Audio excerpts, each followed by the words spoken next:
Sure. Well, I remember, I remember some specifics pretty well. It was a long time ago. It was 2009.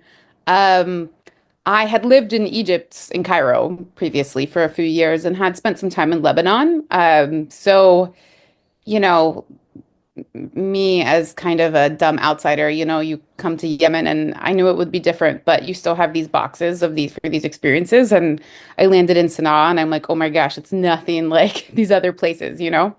I mean, Cairo is a mega city and it just, they're much more urban and let's cosmopolitan, let's say, than Sana'a. Yet, I didn't even know what I was expecting. I think that's the best thing to say. So, the plane arrives in the middle of the night and the city is so quiet, which is nothing at all like these other big cities that I had spent time in the Arab world.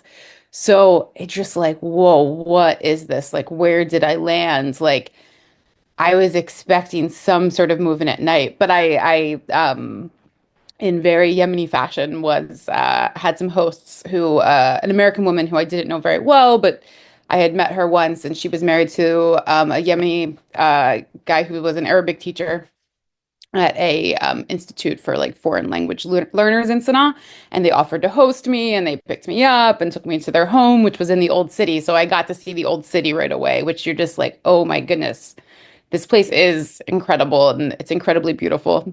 Um, but definitely the quiet was at night, and then in the day everything changes, and Sanaa is very loud. It's loud with people yelling, the cars, the traffic, but especially sort of people yelling. So that is that sort of that I remember that impression. You're just like, whoa, this place is totally woken up, and it's a very early rising city as opposed to a city like Cairo that's a bit more slow to rise. But the other thing, first impressions, um, the air, I think, is a big one. I mean, Sanaa is at elevation, so I had never lived at elevation before, and I always get the meters wrong, but it's over 7,000 feet, so high. So it's the air just feels different. It's more crisp. You feel like you're in the mountains. And that just like there's something sort of alive about that. I don't know, it's like fresh, it brings energy. Um, the colors of Sanaa. I mean, when I first arrived, it was at night, but I remember all the other times that I arrived, the colors, because it's these desert mountains surrounding the city, and Sanaa sits in a valley, and it's just the beautiful sort of um I've spent time in the Gulf since, but there's something more about Sanaa, just within the desert mountains, the beige and like muted greens of the desert mountains, plus the old city and the beautiful, and then with the mixed with the stained glass windows that are everywhere in Yemen, that are a traditional northern Yemeni architectural style to include the stained glass windows. There's something about that, and it's just the colors are so I think calming for me. Those are just some, and that's just these are sort of some sensory experiences. I mean, for an outsider in Yemen, Yemen is the sort of place where as soon as you offer any kind of kindness, it's just offered back to you like five times more. So there are, these sometimes there's foreigners who spend time in Yemen who don't like it. I'm just like, what? I don't understand how that could be the case. But I think if you come into it with like a hardened stance, then people aren't going to open up. But people are so eager to open up. So they're eager to be friendly and eager to show you that friendliness. So and it brings great joy, for often. I'm talking in generalizations, but that sort of warmth is something that just, it strikes you right away. And I am, I remember my first morning in Sana'a, I went and ate breakfast with Abdullah, the Arabic teacher, and then a couple other people. And just the chatter, the warmth, people so eager to talk to you and fast moving. And it's fast moving, but not in like a big city way, in a sort of like frenetic energy way. But not in like a hustle bustle, like people are getting things done. So anyway, those are some random first thoughts about the city.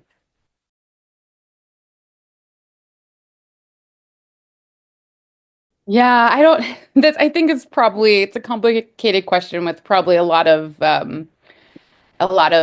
different reasons. I mean, it's something I've wondered myself. I remember one that always particularly struck me since I worked as a reporter in Yemen during the 2011 political uprisings known as the Arab Spring. The often when people would list countries in the Middle East that had experienced the Arab Spring, they would leave Yemen out, even though Yemen had had a regime change as a result. So that's just an example of like it just always sort of left out. And I think, well, firstly, I think oh, it's so many, but I think it's never just the priority for the West, right? Like they're never the West can only focus its attention on, I'm using West, loosely, but it can only focus its on attention on so many things. And so Yemen is never the main event. It's not Israel Palestine. It's not I I it's not like I think maybe because there's also not even though the US and the UK are involved in the war there, it's not like Iraq and Afghanistan when there's been troops on the ground. Like I I maybe it has something to do with that. I think also historically it was never an important political player, and so it takes a long time maybe for attention to catch up because it's obviously becoming more and more important. And people are realizing that it always should have been important, but it was never sort of that main political player, even in a way that maybe like Saudi Arabia would be or something. Um, that is one thing. It was just sort of kind of seen as this state that sort of sat below Saudi Arabia, and Saudi Arabia kind of controlled the politics there, and that was that. And then as well, I think it has also something to do with like Yemen's role within like the Arab world and the fact that it's also kind of seen as a secondary country there. It's not like some sort of powerhouse, cultural powerhouse like Egypt or Lebanon or Syria. So there's also that. I mean, I've lived in Cairo for a while, for a few years, and people would often, say things because I also had lived in Yemen at that point too, and people would often say like derogatory things about Yemenis to me. Egyptians would, and that's, not everyone, but it just like I just think it kind of, Yemenis were sort of looked down upon. There, people were like, oh, they eat with their hands, they don't wear shoes. I'm like, yeah, I mean, that Yemenis often do eat with their hands, but like, why is that something that is like makes you look culturally like you have to look down on them? Um, so that, I think it's a lot of reasons like that. And it's just it didn't have the it also just there's so much Yemeni literature and a rich tradition of literature. I mean, especially poetry, but short stories and prose as well.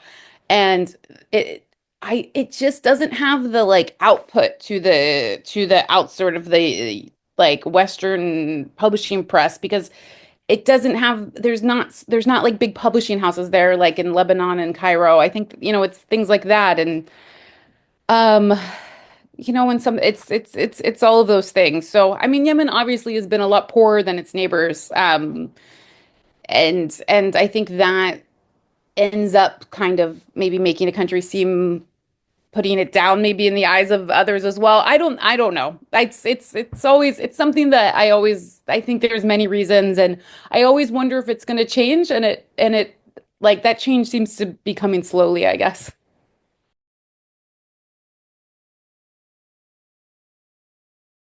It's amazing. I think a lot of the stories really sort of they span sort of conflict in Sana'a since the start of the Republic, sort of the end of the Imamate that ruled Yemen up until the present day conflict, which was really interesting. I mean, we got a lot of stories that were set in conflict. I mean, it wasn't necessarily. I can talk a little bit more about that later, but um, I one th I was also maybe going to talk about this later, but one thing that's interesting, I think because of like think Yemenis think of Sana'a often, in sort of the city there has been a lot of conflict in its history, and it's often just set like things are set in a time period of conflict. Oh, this war, this was between these wars, or this conflict, this conflict. Whereas I think other cities in Yemen we wouldn't get that, but there was something specific about Sana'a just as being this sort of meeting ground for all of Yemen, and then that it had because of the, I mean, because it's the capital, it has the way that it has been home to these various conflicts. Anyways, but speaking of those, I mean, I don't think I'm getting this wrong, but I believe the first, like the oldest story we have in terms of when it's set is during the revolution in Yemen, the revolution against the imamates, and there was war between sort of these figures who wanted to overthrow the imam, who used to control northern Yemen at that time. Yemen was divided at that time between North Yemen and South Yemen. At that time, South Yemen was a British colony until 1967. But the Republic came in Yemen in 62 or 63. I always forget. But so it's set in that war between these sort of these revolutionaries who want to overthrow the imamate and the imamate. So we have that conflict. And then moving forward, I'm I think we jumped a lot then. I mean, there was some time of relative calm in Sana'a, and then we have a lot of stories that are set in the sort of Arab Spring years until present, or just sort of set in the context of Ali Abdullah Saleh's regime and sort of the political absurdities of Ali Abdullah Saleh's regime. And was the president of North Yemen from the late 70s until 2012. So, and for 33 years, and um, ruled Yemen in a way that many people think like which he himself said, ruling Yemen is like dancing on the heads of snakes. So he ruled it in this way that it was almost like as if he was the only man who could do it. He was constantly playing games with different tribes and different factions. But he used all of this to benefit him and his family, and not for the benefit of the country. He was very smart in some ways, and then also very sort of not forward thinking in other ways. So we have some stories that are set within the absurdities of his regime, and then set within the Arab Spring Revolution against him, and then set in the context of the current war.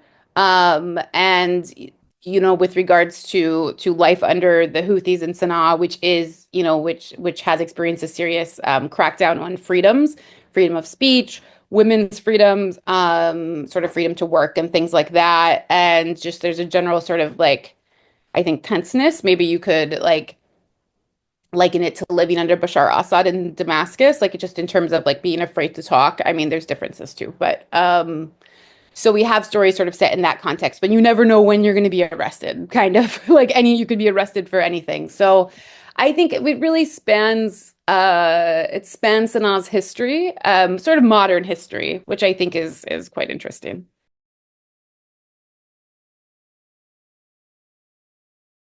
Yeah, exactly. So even let's say before the current situation, which is with the Houthis controlling Sana'a and a lot of northern Yemen, there is very much sort of this like emotional divide in Yemen between the north and south. As I mentioned, Yemen was historically two countries until 1990 when the two countries merged.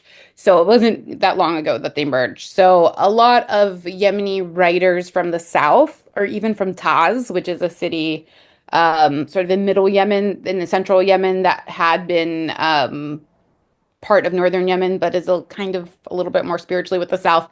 Uh, Sometimes Sana'a comes like people can be a little like anti-Sana'a, or I don't know. It's just like, why does Sanaa always get all the focus, that kind of thing. Even like I know a Yemeni writer from the Hadramaut, and she's from El Mukalla, which is in the Hadramaut, which is in the south. And I wanted to be like, oh, we have this call for short stories, Yemeni short stories, but it has to be about Sanaa. Like I felt bad saying that in a way because I know there's sort of this like marginalization feeling that the North, because of the way that Ali Abdullah Saleh controlled Yemen following unification in 1990, there's a feeling of marginalization, that the North, again, Northern culture came to the South and sort of started like taking over Southern culture.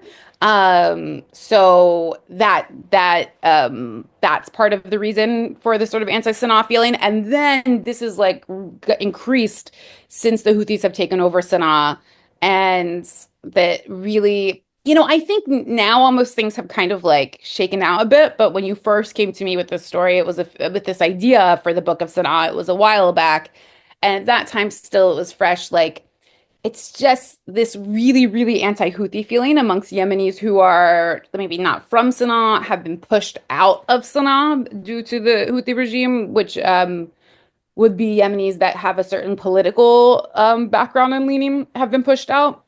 Or Yemenis like from the south in general, but it's become almost more anti-Sanaa because the Houthis have expanded their territory, tried to take over other cities like Taz. They did come into Aden at the very beginning of the war, Aden in the south. So there's this like sort of anti-Sanaa feeling. So if I approach people, I'm like, oh, we're doing a book about, a book of short stories about Sanaa. It I was worried that it would be like, oh, there's this like political baggage that comes with Sanaa with all the conflict and all the war and everything like that. So and I did actually get some people not respond to me well about it. Like my worries were founded, but most people, even if they're Yemenis who have been pushed out of Sanaa, due to freedom of speech issues, with since the Houthis have taken over, they were really eager to write about Sana'a because at the end of the day, as you say, it is the capital. It does have this like really special feeling to the city. It's like I mean, it is sort of the spiritual heart. People love the old city. The old city brings so many people joy. They think it's beautiful, even if they don't like agree politically with the traditional old city residents, who are quite conservative and tend to be align themselves with the Houthis. It it people will there still is this sort of like I feel like it's like in people's hearts somehow. So so people were eager to write about Sanaa. They love that. And I even think people who've been forced to flee Sanaa were really eager to like share stories about Sanaa. So that was something really special. And like I didn't have to be as worried as I was about picking Sanaa as a central character theme to center these stories around.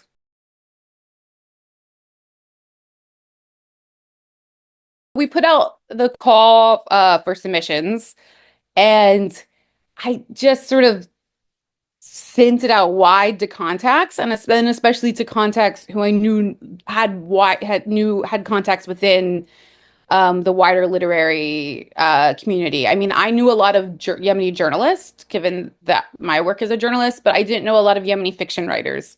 So, but my Yemeni journalist friends knew a lot of fiction writers, and one of the nice things about Yemen is everyone kind of knows everyone. Sometimes for a country of I don't know, 25 million or it changes, but for a big country, big populace, the populace that live in the cities, everyone kind of knows everyone. So it was easy to sort of put out these contacts with, spread out this call for submissions.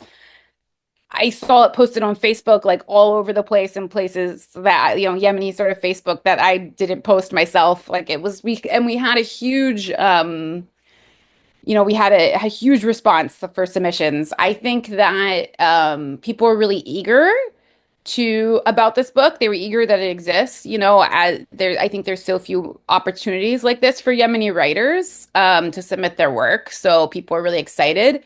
The other thing that was really nice to see was that there was a group of a group in Sana'a of Yemeni women writers that a famous Yemeni writer has organized, which is so lovely. Like it's these sort of projects that even despite the war and despite these hard times, give people sort of these outlets for art and things like that. And almost all of the women from that group submitted short stories. And I think that Afaf is from that group, maybe. So I think we might have even selected someone from that group. But that was really amazing and lovely to see. And they ran the gamut in terms um of story. There were all sorts of different submissions that we got, but it was so nice to see and see that people were eager about that. And I do think it was interesting how many people set their stories in times of conflict. And I think that I would want someone who maybe has a stronger background in comparative literature to speak about that than me, but not all stories are about conflict, but so many people set their stories in like either conflict or some sort of political turmoil.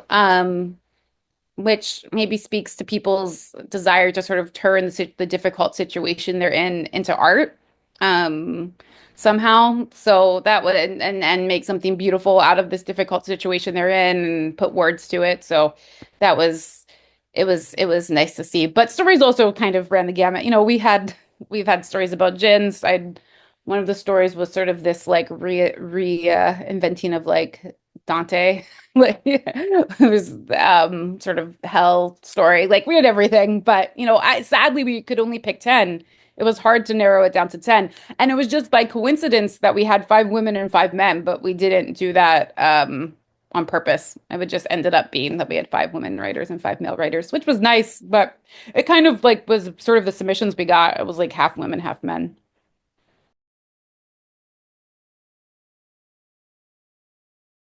Yeah, so I read a lot of translated fiction in general, and I find myself drawn to it because I'm like, why do I find myself drawn to it? And I think just out of general curiosity about the world, or it does give me sort of insights into this place and culture that a place or culture that maybe I have no other way to sort of get inside. It brings it alive. I mean, it brings it alive in a way the sort of a history book or journalism or just nonfiction. It's much more dry and flat. There's just and so this is much more three-dimensional. And then I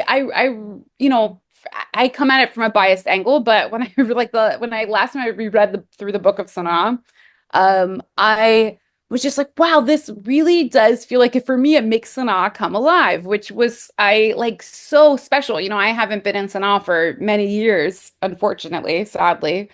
And I cannot go now. So it's just so it's like three-dimensional. You feel like the sounds, the noise, the way people respond. I just think the way that dialogue happens there, and it just an insight into something that cannot come in any other way. I mean, so I think for the Book of Sanaa, like it maybe for outsiders, it's like this peek into the city that is so special and is so complicated and messy, and it's just a way into it. But then for people who know it, it's like beautiful because it brings it alive.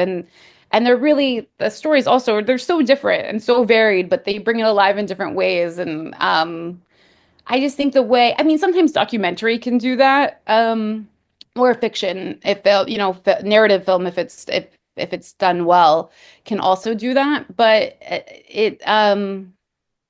yeah, I think you just see the depth of a place through fiction in a way that doesn't happen otherwise. And maybe you're not going to learn all the facts, boom, boom, boom.